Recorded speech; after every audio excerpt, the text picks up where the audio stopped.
अस्सलाम वालेकुम नाज़रीन, शामी रूहानी टीवी के साथ आपका एस्ट्रोलॉजर एम ए शामी आपकी खिदमत में हाज़िर है। नाज़रीन, आज हम ख़ुसूसी तौर पर एक इम्पोर्टेंट टॉपिक एस्ट्रोलॉजी का कि ज़ायचे के घर कितने होते हैं और उनकी तफसीलात क्या हैं और ये घर किस तरह एक्टिवेट होते हैं, किस तरह काम करते हैं, किस तरह हम ज़ायचे का रिज़ल्ट निकालते हैं ज़ायचे के इन घरों से। ये सारी तफसीलात आज हम इसमें डिस्कस करेंगे। जैसा कि आपको मालूम है कि किसी भी ज़ायचे में 12 घर होते हैं, चाहे आप ज़ायचा वेस्टर्न एस्ट्रोलॉजी का पढ़ें चाहे वैदिक एस्ट्रोलॉजी का पढ़ें, उसमें मुकम्मल तफसीलात 12 घरों की होगी। ये 12 घर क्या होते हैं? बेसिकली इनको हम लाल किताब के मुताबिक इनको पक्का घर भी कहते हैं। पक्का घर का मतलब कि जैसे घर के मकीन तो तब्दील हो सकते हैं लेकिन वो घर तब्दील नहीं हो सकते। आप ये देखें कि आप अपने आबाओ-अजदाद के मकान में रह रहे हैं, आपके पेरेंट्स, आपके दादा नाना उन मकानों में रहते रहे और उसके बाद उनकी वफ़ात हुई, वो दुनिया से चले गए। उसके बाद नई नस्ल आई और उन घरों में मकीम होनी शुरू हो गई। यानी लोग आते जाते रहे लेकिन वो घर मुकम्मल उसी तरह रहे, यानी घर तब्दील नहीं हुए, लोग तब्दील हो गए। तो इसका कंसेप्ट ये है आसान अल्फाज में समझने के लिए कि जो घर हैं वो ज़ायचे के 12 घर वो घर हैं जो कि नॉन तब्दील नहीं हो सकते, और जो उनमें रहने वाले लोग हैं वो प्लैनेट्स हैं। जबकि जो प्लैनेट्स हैं वो तब्दील होते रहते हैं, कोई किसी घर में चला गया, कोई किसी घर में चला गया, लेकिन जो बुनियादी 12 घर हैं वो तब्दील नहीं हो सकते। इनकी तफसीलात तो आज डिस्कस करेंगे। सबसे पहले आप देखें कि कोई भी ज़ायचा आपने बनाना है तो ये डायग्राम बनेगी उसकी, ठीक है, और इस तरतीब से हम 12 घरों को लिखेंगे। उसमें 1 2 3 4 5 6 7 8 9 10 11 और 12। अब ये 12 घर जो हैं इनकी मखसूस तफसीलात हैं। ये समझ लें कि पूरी ज़िंदगी आपकी इन 12 घरों में महीत है, और जो आपने 12 डब्बे हैं, इन 12 डब्बों में आपकी पूरी ज़िंदगी को समो दिया गया है। इसलिए इस ज़ायचे को हम इसको कुंडली भी कहते हैं। कुंडली का मतलब जैसे सांप अपने आप को लपेट के कुंडली की शक्ल में बैठा होता है, और जब कुंडली खुलती है तो सांप कितना लंबा हो जाता है, आपको नज़र आता है कि उसकी कितनी लंबाई है। जब कुंडली मारता है तो छोटा सा महसूस होता है। इसी तरह ये जो 12 बुर्ज हैं, ये 12 घर हैं, ये कुंडली की शक्ल है, यानी इसमें पूरी ज़िंदगी आपकी सिमटी हुई है इसमें। और जब एक एक घर को हम खोलते जाएंगे और उसमें पूरी ज़िंदगी आपकी निकलते जाएगी, उसके ज़िंदगी के मामलात निकलते आएंगे। आपके सेहत, रोज़गार, तलीम, सफ़र, तमाम मामलात इन घरों में पोशीदा हैं। और इनमें जो जो प्लैनेट्स आएंगे, जो जो सितारे आएंगे, उसके लिहाज से उनका रिज़ल्ट वाज़ह होगा। तो सबसे पहले हम पहले घर को डिस्कस करते हैं।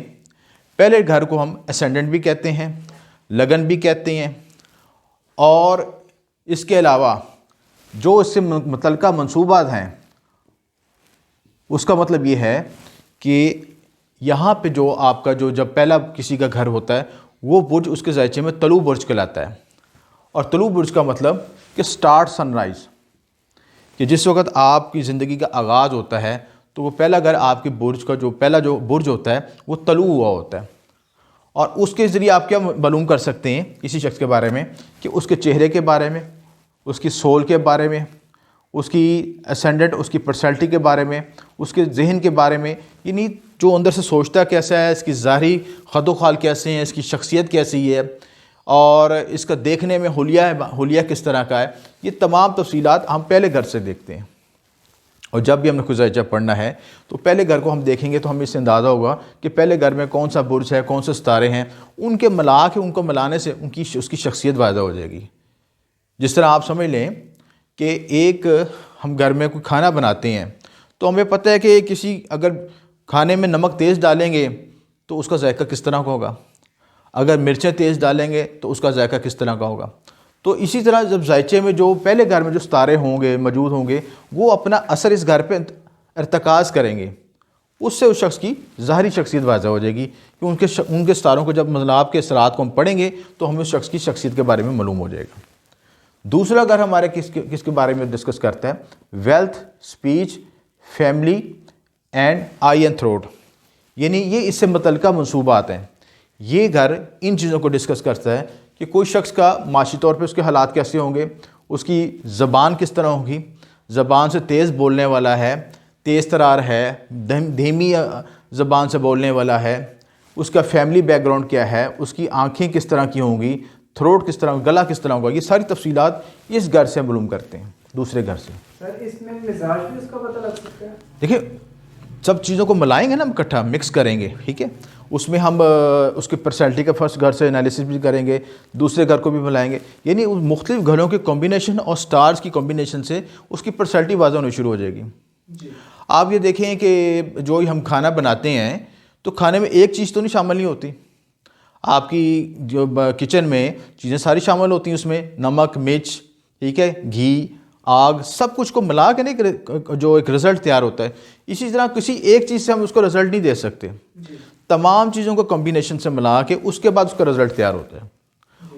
और इंसान जैसा जितना पचीदा है उसी तरह उसके जायचे में उतनी प्लानिटरी पोजीशन वाज़ह होगी कि उसकी शख्सियत किस तरह की है, उसके हालात और वाक़ित क्या हैं। जब मुख्तलिफ घरों को आपस में मिला के कॉम्बिनेशन करके हमको पढ़ेंगे तो हमें उसको वाज़ह होना शुरू होगा उसके हालात और वाक़ित के बारे में जी।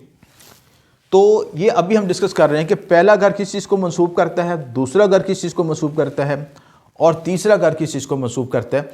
तीसरा घर आपके लेफ़्ट ईयर को, ब्रदर को, सिस्टर को, ठीक है, और ब्रेवरी को, ठीक है, इन चीज़ों को मंसूबात को ज़ाहिर करता है। असल में मंसूबात तो आपके बहुत से हज़ारों की तादाद में मंसूब बन जाते हैं, किसी भी एक ज़ायचे के एक घर के बेशुमार मंसूबात बन सकते हैं, जो कि हमारे से पहले लोगों ने जिन्होंने तहकीक करके हर घर के मखसूस मंसूबात लिखे कि ये घर इस शख्सियत को ज़ाहिर करता है, इस चीज़ को ज़ाहिर करता है, और उससे मुतल्लिक़ा मंसूबात को ज़ाहिर किया। जैसे आप मिसाल के तौर पर आपकी आँख है, अगर आँख के बारे में मैं डिस्कस करना शुरू करूँ तो कि इसकी क्या ख़ुसूसी लिखूँगा कि ये भी देख सकती है, इसका कलर इस तरह का है, इसका हुजम इस तरह का होता है, यानी तमाम जो उसके मंसूबात हैं वो उसको मैं बताऊँगा तो पूरी आँख की वजाहत हो जाएगी आपकी सिस्टम। इसी तरह इस एक एक घर को जब तफसीलात पढ़ेंगे तो हर घर की तफसीलात अलग-अलग निकलनी शुरू हो जाएगी। अब ये जो उसमें पहला घर की तफसीलात ये आपकी शख्सियत को ज़ाहिर करता है, क्योंकि ये कुछ मंसूबात हैं जो कि बुनियादी मंसूबात जो रोज़मर्रा ज़िंदगी में इस्तेमाल होते हैं, लेकिन इसके अलावा और बहुत से इसके मंसूबात हैं। फिर आपके मंडेन एस्ट्रोलॉजी में हम उसको सियासी नजूम भी पढ़ते हैं, उसमें मंसूबात तब्दील हो जाते हैं, उसकी शख्सियत तब्दील हो जाती है, ज़ायचे की हैयत तब्दील हो जाती है। तो हर एस्ट्रोलॉजी के लिहाज से पैरामीटर चेंज हो जाएंगे। सर ये वैदिक में यही रेंज और वेस्टर्न में भी यही? बिल्कुल बिल्कुल। देखें, वजह यह है, ये बुनियादी हैं, बेसिक है। जैसे किसी शख्स की देखते हैं कि अगर आपकी फ़िज़िकल हैयत ये है, कद इतना है, आंखें इस तरह की, जिस्म इस तरह है, तो चाहे आप जहाँ मर्जी चले जाएं आपकी ये हैयत तो ये नहीं तब्दील होगी जी सर। चाहे आप यूरोप में चले जाएं, चाहे आप इंडिया में चले जाएं, आपकी बुनियादी हैयत ये रहेगी। और बुनियादी हैयत को जानने के लिए हम पहला घर देखते हैं, ठीक है। दूसरे घर से हम क्या देखते हैं? वेल्थ, स्पीच, फैमिली, लेफ्ट आई और थ्रोट, ठीक है। बुनियादी मंसूबात में से इन चीज़ों को हम देखते हैं कि दूसरे घर को जो उसमें प्लैनेट्स क्या आएंगे, उनकी रीडिंग क्या ली जाएगी, ठीक है। तीसरे घर से हम क्या देखते हैं कि आपके बहन भाइयों को, छोटे सफ़रों को, कि लिखने पढ़ने के मामलात को, और आपकी बहादुरी कितनी है, आपकी शख्सियत में करेज है या नहीं है, मेहनती कितनी है, मेहनत कर सकते हैं या नहीं कर सकते, ये सारी तफसीलात आपके तीसरे घर से निकलती है। इसी तरह चौथा घर किस चीज़ को ज़ाहिर करता है? वालदा को। हमारी जो माँ होती है वो चौथे घर से उसको एनालिसिस किया जाता है ज़ायचे में कि माँ की सेहत के बारे में, उसके उस माँ से मुतल्लिक़ा मामलात जितने भी मामलात होंगे। इसके अलावा ज़मीन, प्रॉपर्टी, घर का आराम, वेल्थ, क्लोथ्स, गाड़ी, लाइफस्टाइल, ये सब कुछ आपको जो चौथे घर से आपको रिप्रेजेंट करते हैं। तो कोई आपको साहिल आपसे जो सवाल पूछेगा तो उस वक्त हम ये देखेंगे कि कौन सा घर किस चीज़ से मंसूब है और उसी का हम तज़किया करेंगे। उससे वो घर उस चीज़ को वाज़ह कर रहा होगा कि उसके शख्स के हालात और वाक़िअत क्या होंगे, उससे मुतल्लिक़ा सवाल का जवाब भी उस घर से मिलेगा हमेशा। इसी तरह पाँचवां घर क्या है आपका? आपके ब्रेन, ज़हनी सलाहियतों को ज़ाहिर करता है। चाइल्ड, औलाद के बारे में बताता है कि बच्चे कितने हो सकते हैं, मुमकिन इम्कानात क्या हैं औलाद के। उसके पास तलीमी मामलात क्या होंगे, एजुकेशन कैसी रहेगी, इस शख्स की जिसका ज़ायचा बन रहा है उसकी तलीमी सलाहियतें कैसी, ज़हनी सलाहियतें कैसी हैं, शख्सियत कैसी है उसकी। इसके अलावा लव, इसके जज्बाती मामलात कैसे रहेंगे, इसके इनाम लॉटरी के मामलात कैसे रहेंगे, किस्मत कैसी रहेगी, ये सारी तफसीलात पाँचवें घर से हम देखते हैं। इसी तरह छठा घर जो है वो बीमारियों के बारे में, ठीक है, कि शख्स जो है बीमार होगा, उसकी ज़ायचे में मुतल्लिका बीमारियां क्या हो सकती हैं, कौन सी पॉसिबिलिटीज़ हो सकती हैं कि इसकी बीमारियां, कि हर शख्स को मुख्तलिफ बीमारियां लगती हैं ज़िंदगी में, उसके ज़ायचे में कौन से मुमकिन इम्कान हैं बीमारियों के, वो छठे घर से वाज़ह होगा। उसकी वार क्या है, उसकी जो उसकी गुनाहगार है, डरपोक है, उसकी कोर्ट केसेस के जो हैं, कर्ज़ के मामलात, ये सारी तफसीलात जो हैं ये छठे घर से निकलेंगी, ठीक है जी सर। उसके बाद सातवां घर आपके शरीकियात के बारे में, जी सर। शरीकियात कैसा होगा, ठीक है, उसके साथ फिज़िकल रिलेशन कैसा रहेगा आपका, ठीक है, आपका बिज़नेस पार्टनर कैसा होगा, डेली वेजेस से रोज़ाना कोई शख्स कितना कमा सकता है, और उसके पार्टनरशिप कैसी रहेगी, उसकी अज़वाजी ज़िंदगी कैसी रहेगी, शराकत दारी कैसी रहेगी, और सबसे बढ़ के सोशल रिलेशनशिप उसके कैसे रहेंगे। जी सर। पहले घर से मुखालिफ सातवां घर, जी ये मतलब कि ये आप शख्सियत हैं और ये दुनिया है। जी सर। सातवां घर दुनिया हुई, दुनिया आपको किस नज़र से देख रही है, आप किस तरह देख रहे हैं और दुनिया किस तरह आपको देख रही है, जी सर। ठीक है। ये घर आपका है, आपके ज़ाती माँ बाप बहन भाइयों का, रिश्तेदारों का, करीबी घर, करीबी रिश्तेदारों का, ठीक है। और सातवें घर के बाद आठवां घर, जैसे सातवां घर आपका वाइफ का हो गया, पार्टनरशिप का हो गया, वेल्थ का हो गया, बिजनेस का हो गया, और आठवां घर किस चीज़ का होगा, आपके ससुराल का, ठीक है। जी सर। जैसे ये देखें, ये अगर हम घरों को गिनते हैं 1 2 3 4 5 6 7, ठीक है, जी सर। और 1 2 3 4 5 6 7, ठीक है। जी सातवें से सातवां क्या हुआ, आपके जो है ससुराल का घर, जी सर। ठीक है। यहाँ से देखा सातवां घर आपके शरीकियात का, यहाँ से देखा तो ये आपके जो होने वाले ससुराल का घर किसी का, ठीक है। ये आपका घर और ये आपके ससुराल का घर। जी सर। इसके अलावा यहाँ पे मौत को भी देखते हैं, आपके जो उलूम मख्फी सीखते हैं जी उसका भी इस घर है, ठीक है। हादसात परेशानी का भी घर ये है, ऑब्स्टेकल्स का भी घर है, खुफिया जितने भी मामलात होते हैं वो सारे आठवें घर से देखे जाते हैं। जी सर। किसी शख्स की मौत हो सकती है, मौत से मुतल्लिक़ भी सवालात का जवाब इस घर से मिलते हैं। उसको परेशानियाँ क्या आ सकती हैं, कितनी हादसात में चोटें कितनी लग सकती हैं, ये सारी तफसीलात आठवें घर से मंसूब है। जी सर। उसके बाद नौवां घर, ठीक है। नौवां घर किस चीज़ को ज़ाहिर करता है, आपके फ़ॉरेन ट्रेवल्स को, ठीक है, आपकी आला तलीम को, आपके मजहबी मामलात को, इसके अलावा आपकी लक, और इसके अलावा आपके वालद को भी ज़ाहिर करता है, ठीक है। क्योंकि यहाँ से आप देखें, जिसमें दो थ्योरीज़ हैं। एक थ्योरी की होती है कि चौथे से 10वां घर जो है वो वालद का होता है, ये घर 10वां वालद का है। लेकिन एक थ्योरी ये कहती है कि आपके पाँचवें से 1 2 3 4 5, पाँचवें से पाँचवां आपका घर वालद का होता है, ठीक है। और एक इसमें तमाम तफसीलात आपके वालद से मुतालिक, वालद किस तरह का होगा, फ़ॉरेन ट्रैवलिंग कैसी होगी, लक के बारे में, किस्मत के बारे में तफसीलात होंगी, और मजहबी मामलात, मजहबी जगहों की तफसीलात, आला तलीम, कानूनी मामलात, ये सब कुछ आपके नौवें घर से देखा जाएगा। जी उसके बाद आपका जो 10वां घर है वो आपकी वर्क प्लेस है, work place, energy to work, ठीक है। यानी जो माशरे में आपने तलीम भी हासिल कर ली, आपका फैमिली बैकग्राउंड भी हुआ, शादी का मामला भी देख लिया, अब आपने जो ज़ाती तौर पर जो माशरे में जो आपकी हैसियत है, वो दुनिया आपको किस चीज़ से शनाख्त करती है आपकी, जी दुनिया आपको देखती है कि ये जॉब कैसी करता है, जी सर। इसकी तलीम कितनी है, इसका माशरती स्टेटस कैसा है, ये सारी तफसीलात 10वें घर से देखते हैं। तलीम हासिल करने के बाद, सब प्रोसेस गुजरने के बाद, असल कोशिश क्या कर रहे होते हैं कि आपकी माशरती हैसियत बने, जी दुनिया में शनाख्त बने आपकी। अलग वो शनाख्त इस घर से हम चेक करते हैं कि 10वें घर में कौन से प्लैनेट्स की पोजीशन क्या है, और उस शख्स का पेशा क्या होगा, उसका रोज़गार क्या होगा, उसकी समाजी हैसियत क्या होगी, और ये सारी तफसीलात जो हम 10वें घर से देखते हैं। जी सर।